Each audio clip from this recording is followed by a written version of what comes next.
Welcome to study helpline. तो friends, आज मैं आपके लिए प्रैक्टिस सेट लेकर के आई हूँ जो कि आपके आने वाले एग्जाम्स के लिए काफ़ी ज़्यादा इंपॉर्टेंट है। दोस्तों, इसमें जो आपके क्वेश्चन है वो आपके सारे सिलेक्टेड क्वेश्चन है जो कि प्रीवियस ईयर में रिपीट हुए हैं एंड जो आपके आने वाले एग्जाम्स है उनमें आने की पॉसिबिलिटी है। तो आप इन क्वेश्चन को जरूर लगाइएगा। तो आइए स्टार्ट करते हैं। तो फर्स्ट क्वेश्चन हमारा, निम्नलिखित में से कौन भारत का पहला परमाणु रिएक्टर है। तो इनमें से जो है कौन सा भारत का पहला परमाणु रिएक्टर है। तो इसके ऑप्शन देख लेते हैं। ए ऑप्शन हमारा अप्सरा, बी ऑप्शन हमारा एकतारा, सी ऑप्शन हमारा स्वरूप, डी ऑप्शन हमारा भरत। तो राइट आंसर क्या हो सकता है इसका।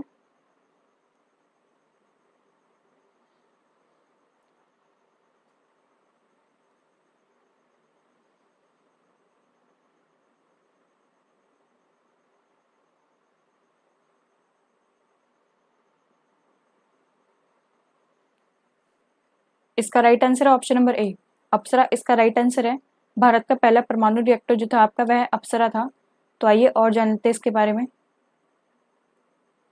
ऑप्शन नंबर ए इसका राइट है, अप्सरा एशिया का पहला न्यूक्लियर रिएक्टर अप्सरा 4 अगस्त 1956 को भारत में बनाया गया। एशिया का ये पहला था न्यूक्लियर रिएक्टर जिसका नाम क्या था आपका, अप्सरा था। और ये जो है कब बना था आपका, 4 अगस्त 1956 को बना था भारत में। तो आइए नेक्स्ट क्वेश्चन पे चलते हैं। तो सेकंड क्वेश्चन हमारा, भारतीय विज्ञान कांग्रेस के उद्घाटन सत्र के पहले राष्ट्रपति यानी कि फर्स्ट प्रेसिडेंट कौन थे। जो आपका भारतीय विज्ञान कांग्रेस का उद्घाटन का जो पहला सत्र हुआ था उसके पहले राष्ट्रपति कौन थे। तो इसके ऑप्शन देख लेते हैं। ए ऑप्शन हमारा sir JC Bose, B option हमारा Homi J Bhabha, C option हमारा आशुतोष मुखर्जी, डी ऑप्शन हमारा सीवी रमन। तो राइट आंसर क्या हो सकता है इसका।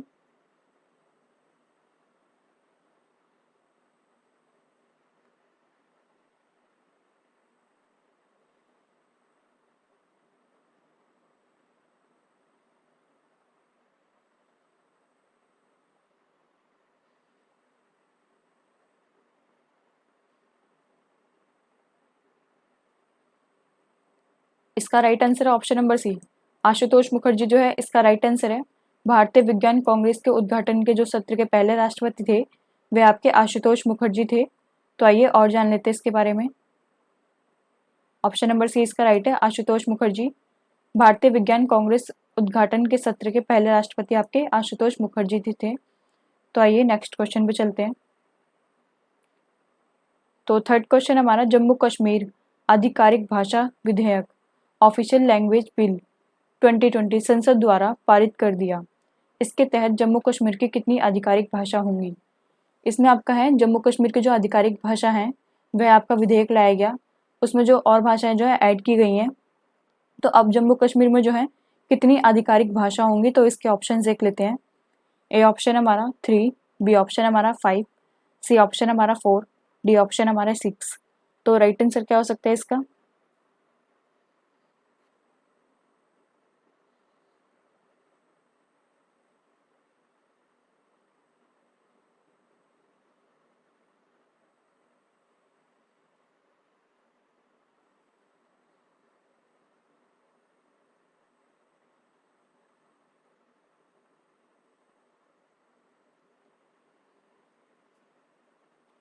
इसका राइट आंसर है ऑप्शन नंबर बी। अब जम्मू कश्मीर में जो है 5 आधिकारिक भाषा होंगी। तो आइए और जान लेते हैं इसके बारे में। ऑप्शन नंबर बी इसका राइट है 5। जम्मू कश्मीर की आधिकारिक भाषा जो है आपकी वह 5 हैं। पहली कश्मीरी, दूसरी डोगरी, तीसरी हिंदी, चौथी अंग्रेजी और पांचवी उर्दू। ये आपकी जो पांचों भाषाएं हैं ये अब जम्मू कश्मीर में जो है आधिकारिक भाषाएं हैं। तो आइए नेक्स्ट क्वेश्चन पे चलते हैं। तो फोर्थ क्वेश्चन हमारा, किस शताब्दी में दिल्ली का कुतुब मीनार ऑफ दिल्ली बनाया गया था। तो यह है जो आपका दिल्ली का कुतुब मीनार है वह कब बनाया गया था। तो इसके ऑप्शन देख लेते हैं। ए ऑप्शन हमारा 12वीं शताब्दी में, बी ऑप्शन हमारा 13वीं शताब्दी में, सी ऑप्शन हमारा 14वीं शताब्दी में, डी ऑप्शन हमारा 11वीं शताब्दी में। तो राइट आंसर क्या हो सकता है इसका।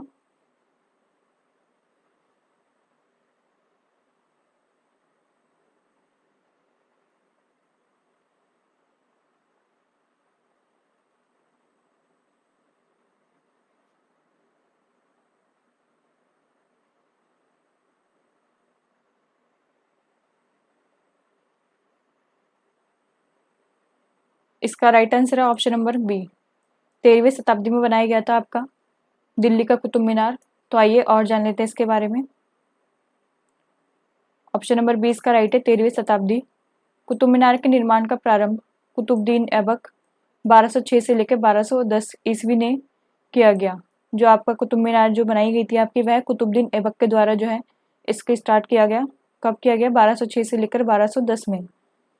यह इल्तुतमिश 1210 से लेकर के 1236 के कार्यकाल को जो है इसने पूरा किया। आपकी स्टार्ट तो कुतुबुद्दीन ऐबक ने करवाई थी, लेकिन जो इसे कंप्लीट करवाई थी वह आपकी इल्तुतमिश ने करवाई थी 1210 से लेकर के 1236 तक। प्रसिद्ध सूफी ख्वाजा कुतुबुद्दीन बख्तियार काकी के नाम पर इसका कुतुब मीनार रखा गया। प्रसिद्ध सूफी ख्वाजा कुतुबुद्दीन बख्तियार काकी के नाम पर जो है इसका नाम रखा गया था कुतुब मीनार का। किसके नाम पर रखा गया था? कुतुबुद्दीन बख्तियार काकी के नाम पर रखा गया था। अंततः निर्माण वर्ष के अनुसार यह 13वीं शताब्दी में बनाया गया। और यह आपका कब बनाया गया था? 13वीं शताब्दी में बनाया गया था। इसका निर्माण 13वीं शताब्दी में होता कुतुब मीनार का। तो आइए नेक्स्ट क्वेश्चन पे चलते हैं। तो 5th क्वेश्चन हमारा, विश्व सुनामी जागरूकता दिवस, वर्ल्ड सुनामी अवेयरनेस डे जो है कब मनाया जाता है? तो इसके ऑप्शन देख लेते हैं। ए ऑप्शन हमारा 5 नवंबर, बी ऑप्शन हमारा 6 नवंबर, सी ऑप्शन हमारा 9 नवंबर, डी ऑप्शन हमारा 8 नवंबर। तो राइट आंसर क्या हो सकता है इसका?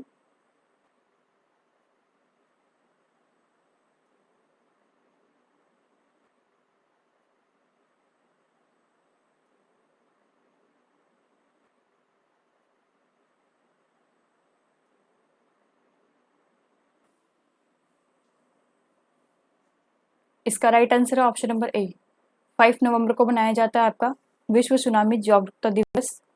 तो आइए और जान लेते हैं इसके बारे में। ऑप्शन नंबर ए इसका राइट है, 5 नवंबर को जो है ये मनाया जाता है आपका। प्रत्येक वर्ष 5 नवंबर को दुनिया भर में विधवा जागरूकता दिवस मनाया जाता है। इस दिवस का उद्देश्य सुनामी के खतरों और इसके प्रभाव को कम करने हेतु चेतावनी प्रणालियों के बारे में जानकारी प्रदान करना है। तो ये जो आपका बनाया जाता है, इसका बस एक ही उद्देश्य है कि सुनामी के खतरों को जो है और इसके प्रभावों को कम करने के जो है चेतावनी और प्रणाली के बारे में जो है जानकारी प्रदान करना लोगों को। तो आइए नेक्स्ट क्वेश्चन पे चलते हैं। तो 6th क्वेश्चन हमारा, संसद यानी कि पार्लियामेंट ने महामारी रोग संशोधन विधेयक 2020 को पारित कर दिया है। यह किस अधिनियम में संशोधन करेगा? तो आपका जो है संसद ने महामारी रोग संशोधन विधेयक जो है 2020 का यह पारित कर दिया है। तो यह किस अधिनियम में संशोधन करेगा? तो इसके ऑप्शंस देख लेते हैं। ए ऑप्शन है हमारा महामारी रोग अधिनियम 1863, बी ऑप्शन है हमारा महामारी रोग अधिनियम 1897, सी ऑप्शन है हमारा महामारी रोग अधिनियम 1921, डी ऑप्शन है हमारा महामारी रोग अधिनियम 1956। तो राइट आंसर क्या हो सकता है इसका?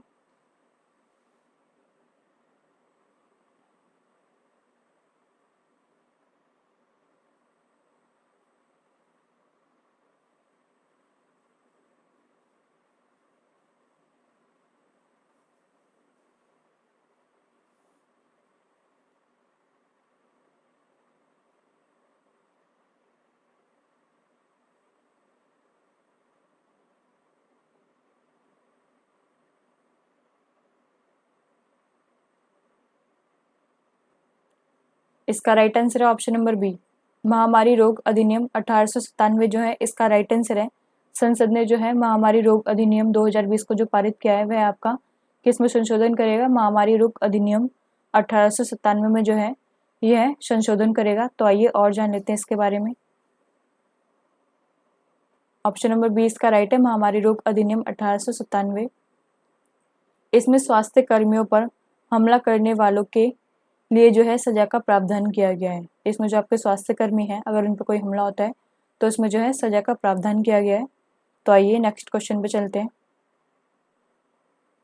तो 7th क्वेश्चन हमारा, प्रतिवर्ती क्रियाओं यानी कि रिलैक्स एक्शंस का नियंत्रण केंद्र कहाँ पर होता है? ये जो आपके प्रतिवर्ती क्रिया हैं इनका जो नियंत्रण केंद्र है यह कहाँ पर है? तो इसके ऑप्शन देख लेते हैं। ए ऑप्शन है हमारा प्रमस्तिष्क में, बी ऑप्शन हमारा अनुमस्तिष्क में, सी ऑप्शन हमारा कशेरुक रज्जु में, डी ऑप्शन हमारा तंत्रिका कोशिका में। तो राइट आंसर क्या हो सकता है इसका?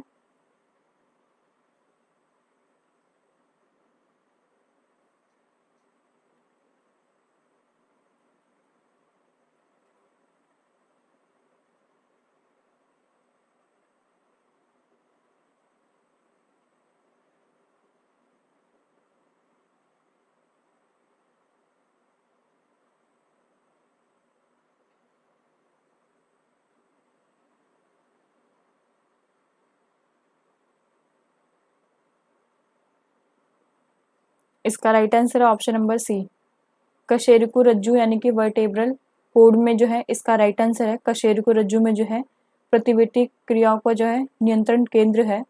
तो आइए और जान लेते हैं इसके बारे में। ऑप्शन नंबर सी इसका राइट है, कशेरुकु रज्जु में हृदय का स्पंदन, श्वास का आना जाना, पाचन तंत्र की पाचन क्रियाएं, मल या मूत्र त्याग से, ये सब प्रतिवर्ती क्रियाएं हैं जो मेरुरज्जु यानी कि कशेरुक रज्जु द्वारा होती हैं। ये जितनी भी आपकी क्रियाएं होती हैं, हृदय का स्पंदन यानी कि जो आपका जो हृदय धड़कता है वो है, और श्वास का आना यानी कि सांस का आना जाना, और जो पाचन की आपकी जितनी भी क्रियाएं हैं तो वह किसमें होती है? आपकी सारी कशेरुक रज्जु में होती हैं। तो आइए नेक्स्ट क्वेश्चन पे चलते हैं। तो 8 क्वेश्चन हमारा, वायुमंडलीय दाब एटमॉस्फेयर प्रेशर को मापने के लिए आवश्यक यंत्र है। तो इसके ऑप्शन देख लेते हैं। वायुमंडल नापने के लिए जो है किसकी आवश्यकता पड़ती है, किस यंत्र की आवश्यकता पड़ती है? तो ए ऑप्शन हमारा द्रव घनत्वक मापी, बी ऑप्शन हमारा बैरोमापी, सी ऑप्शन हमारा आर्द्रता मापी, डी ऑप्शन हमारा ऊंचाई मापी। तो राइट आंसर क्या हो सकता है इसका?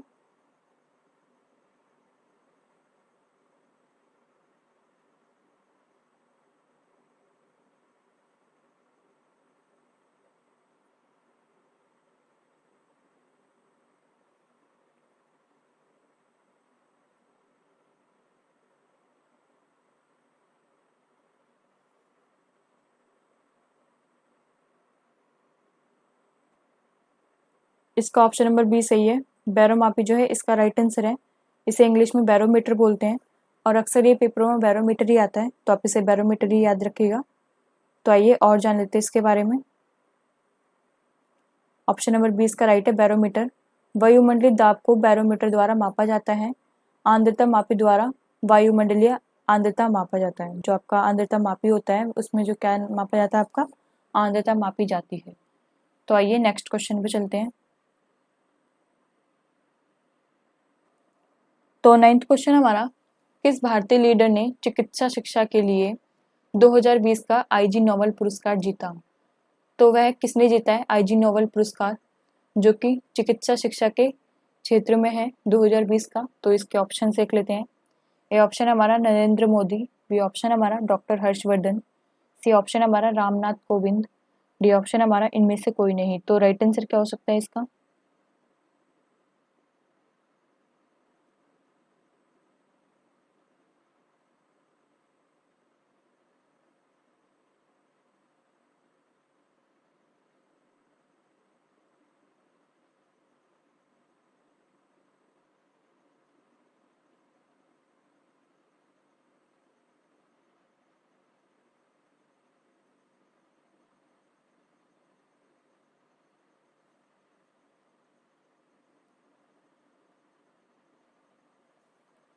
इसका राइट आंसर है option number A, Narendra Modi जो है इसका राइट आंसर है। नरेंद्र मोदी जी ने जो है वह आईजी नोबेल पुरस्कार जीता है जो कि चिकित्सा शिक्षा के लिए 2020 का आईजी नोबेल पुरस्कार है, उन्होंने ही जीता है। ये आपके भारतीय लीडर हैं। तो आइए और जान लेते हैं इनके बारे में। ऑप्शन नंबर ए इसका राइट है, Narendra Modi. PM Modi IG Nobel पुरस्कार पाने वाले भारत के दूसरे प्रधानमंत्री हैं। इससे पहले 1998 में अटल बिहारी वाजपेयी को यह पुरस्कार मिला था। जो इससे पहले मिला था वह आपका 1998 में मिला था अटल बिहारी वाजपेयी को यह पुरस्कार, और जो आपके दूसरे प्रधानमंत्री है वह आपके नरेंद्र मोदी हैं। तो आइए नेक्स्ट क्वेश्चन पे चलते हैं। तो 10th क्वेश्चन हमारा, लोकसभा को कौन भंग कर सकता है? तो लोकसभा को जो है कौन भंग कर सकता है? तो इसके ऑप्शन देख लेते हैं। ए ऑप्शन हमारा मुख्य न्यायाधीश, बी ऑप्शन हमारा राष्ट्रपति, सी ऑप्शन हमारा लोकसभा अध्यक्ष, डी ऑप्शन हमारा प्रधानमंत्री। तो राइट आंसर क्या हो सकता है इसका?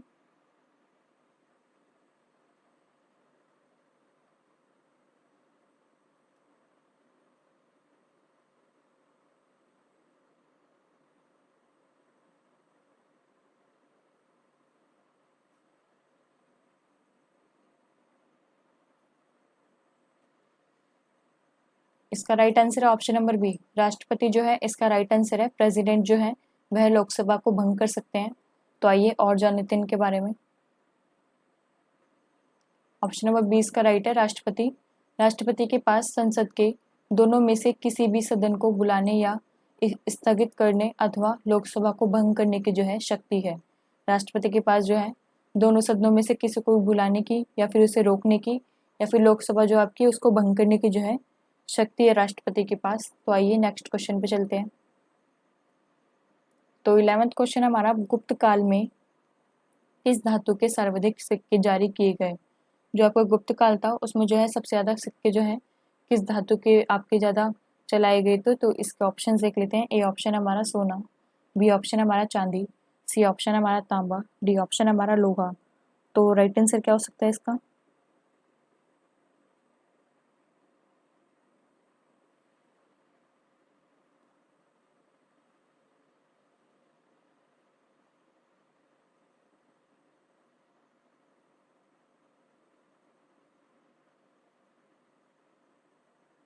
इसका राइट आंसर है ऑप्शन नंबर ए, सोना जो है इसका राइट आंसर है। गुप्त काल में जो है वह आपके सोने के सिक्के चलाए गए थे गुप्त काल में। तो आइए और जान लेते हैं इनके बारे में। ऑप्शन नंबर ए इसका राइट है, सोना।